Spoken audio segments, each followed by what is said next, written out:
to the handstand 101. There are 6 things that I would like to talk about before you embarking on this handstand journey. So there are 3 things that are required to balance on your hands. The first thing is to obey by the law of physics, meaning your center of mass has to be on top of your base of support. Without that, you will fall. It doesn't matter if it's you or if it's a chair or whatever, your center of mass needs to be over your base of support to be able to balance, to not fall. Your center of mass is somewhere around here, somewhere around your belly button, a little bit depending on, well, your anatomy and how well muscle and fat mass are distributed in your body. So that's number 1. You cannot balance without your center of mass on top of your base of support. Number 2 is strength. You need to be able to have the strength to keep your position, no matter the position. If it's a banana, a line, a tuck, a straddle, you need strength to be in that position. And the third thing is you need magic fingers, these sparkling fingers, jazz hands, whatever you want to call them.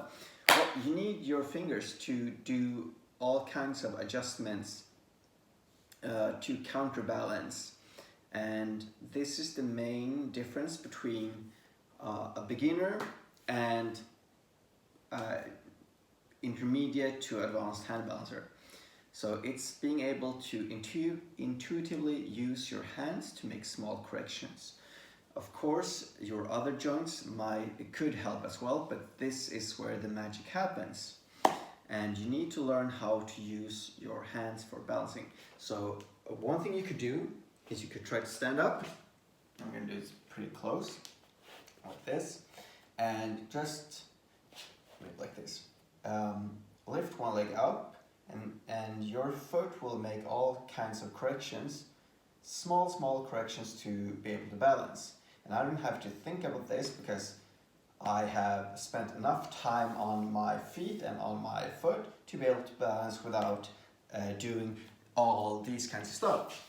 But that is what is happening in a handstand for people when they begin. They're starting to flay their arms, their head, their legs, not their arms because their hands will be on the floor, their legs. But this is where the magic happens. So we need to spend enough time to accumulate enough information for us to process and get comfortable with. So we get to the point where we don't have to think about it all the time, we just intuitively make the small corrections.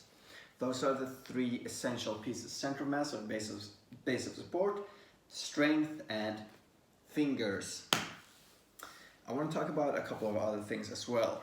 So at this point, time under balance or time in balance on your hands are superior to the position. So your line does not matter. 2 seconds in a perfect line is pretty much shit comparing to 30 seconds in a pretty shitty line. So we want to get as much time on our hands as possible. And we don't have to think about the positioning too much, just to be able to get time on our hands. Because we want to build capacity more than we want to build skill. Because more skill than capacity is useless because you won't be able to use that skill. So always start with capacity and work towards skill. It might be in a line, building a capacity for a line, and then working on the line, building capacity for a straddle, then work on the straddle, one arms, whatever. Capacity. The 5th thing that I want to point out is your hands. So people, I'm going to do like this. There are a lot of different ways of using your hands. Some people, like I balance a little bit like this with my right hand a little bit turned in. Some people balance like I have a friend who balances like this, straight index finger, bent fingers. I balance like this on this hand and maybe like that on the other hand. This thumb is here. Some people cup balance. So there's a lot of different ways of balancing.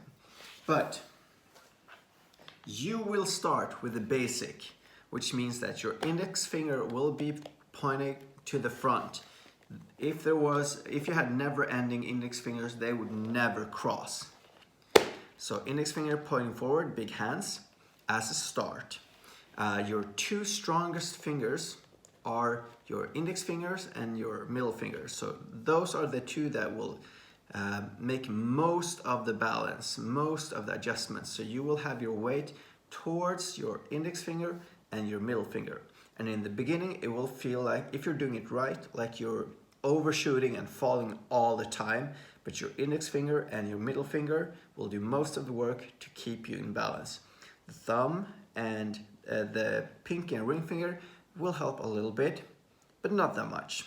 So you want to have basically this line of balance. So that would mean, for me, that I would be maybe like here. So I can't lift my fingers here because I'm using them. If I have the weight in the heel of my hand, if my center of mass is behind my base of support, I can lift my fingers, but I would also fall. That is the fifth thing. And the last thing that I would like to say, and you'll probably hear me saying this quite a lot, is push harder. I know you think you're pushing hard enough. Push harder. And once I've told you to push harder and you push harder, you'll probably hear me say that at least once more. Push harder. And by that I mean push harder. Elevate, elevate. Get your shoulders to touch the ear, at least at now where we're building capacity. And for a later stage, we will make adjustments to that. But summary: center of mass over base of support, strength, fingers, magic hands, time in balance, time on hands is superior to position, index, middle finger, and push them hard. And also, good luck.